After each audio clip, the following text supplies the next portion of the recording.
ایک آدمی ساس کے گھر گیا۔ ساس نے مہمان نوازی کے طور پر ان کے لیے مرغی ذبح کی۔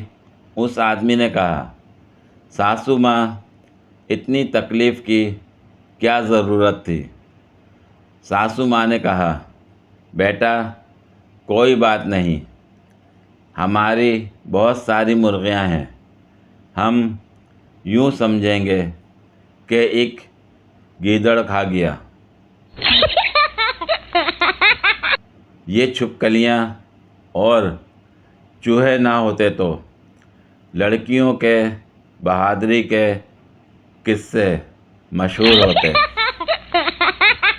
پاکستانیوں کی زندگیاں: گرمی میں وابڈا کو گالیاں، سردی میں سوئی گیس والوں کو گالیاں، اور نارمل موسم میں مچھروں کو گالیاں۔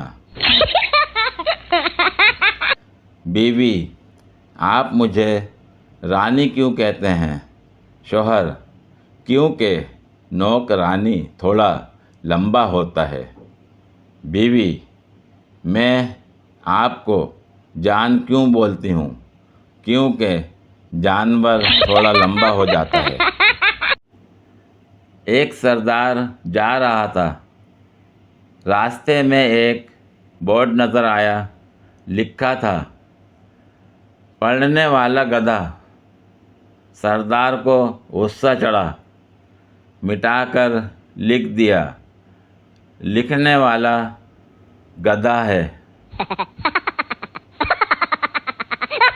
پاکستان کرکٹ ٹیم اب اگر فوجی ٹریننگ کے باوجود بھی پرفارمنس نہ دے تو پھر ایک بار کچے کے ڈاکوؤں سے ٹریننگ دلوا کر دیکھیں۔ جو لڑکیاں بچپن میں خالہ کی جان ہوتی ہیں، وہ بڑی ہو کے خالہ کے بیٹے کی جان بنتی ہیں۔ کچھ لڑکیاں گھر سے اتنا بڑا پرس لے کر نکلتی ہیں جیسے کسی کی مرغی اٹھانے جا رہی ہوں۔ ایک مکھی گنجے کے سر پر جا بیٹھی۔ دوسری مکھی نے کہا، واہ کیا گھر ملا ہے تجھے؟ پہلی مکھی بولی، نہیں ابھی تو صرف پلاٹ خریدا ہے، ہا ہا ہا۔ ہار جیت کھیل کا حصہ ہے۔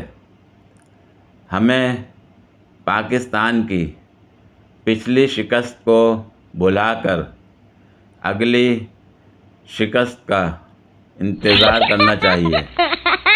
مداری کو اپنا بندر نچانے کے لیے ڈگڈگی اور چھڑی کی ضرورت ہوتی ہے، مگر بیوی کو اپنا شوہر نچانے کے لیے ایسی کوئی چیز نہیں چاہیے ہوتی، اس کی آنکھ کا اشارہ ہی کافی ہوتا ہے۔ ضروری پیغام: آج کل جو چیز بھی خریدیں شاپر ڈبل کروا لیں، بقرعید آنے والی ہے، کام آئیں گے۔ ایک وکیل صاحب کا پہلا مقدمہ تھا اور انہیں اپنے ہار جانے کی پکی امید تھی، کیونکہ اس کے مخالف وکیل کے پاس 25 سال کا وکالت کا تجربہ تھا۔ نئے وکیل نے اپنے ایک سینئر سے مشورہ لیا کہ جج صاحب کو کون سی چیز پسند ہے۔ انہوں نے بتایا کہ انہیں ہوانہ کے سگار بہت پسند ہیں، مگر انہیں رشوت دینے کی کوشش مت کرنا، کیونکہ وہ ایک انتہائی ایماندار اور مخلص قسم کے جج ہیں، اور رشوت دینے کے بعد تم جیتا ہوا مقدمہ ہار بھی سکتے ہو۔ جب اگلے دن کیس کا فیصلہ ہوا تو نئے وکیل کے موکل کے حق میں فیصلہ ہو گیا۔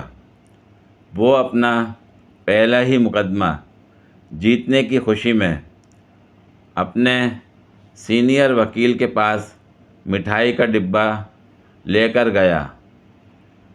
وکیل صاحب نے فرمایا، تم نے اچھا کیا کہ جج صاحب کو سگار نہیں بھیجے، ورنہ تم مقدمہ ہار جاتے۔ جونیئر وکیل نے کہا کہ سر، میں نے تو انہیں رشوت کے طور پر سگار بھیجے تھے، پھر فیصلہ تمہارے خلاف کیوں نہیں ہوا؟ کیا جج صاحب نے رشوت لینا شروع کر دی ہے؟ ارے نہیں سر، دراصل میں نے سگار والا ڈبہ فریق مخالف کی طرف سے بھجوایا تھا۔ پوری ویڈیو دیکھنے کے لیے شکریہ۔ اگر ویڈیو پسند آئی ہو تو لائک اور شیئر کریں، کمنٹ میں اپنی رائے کا اظہار کریں۔ مزید ویڈیوز کے لیے میرے چینل کو سبسکرائب کریں۔ شکریہ۔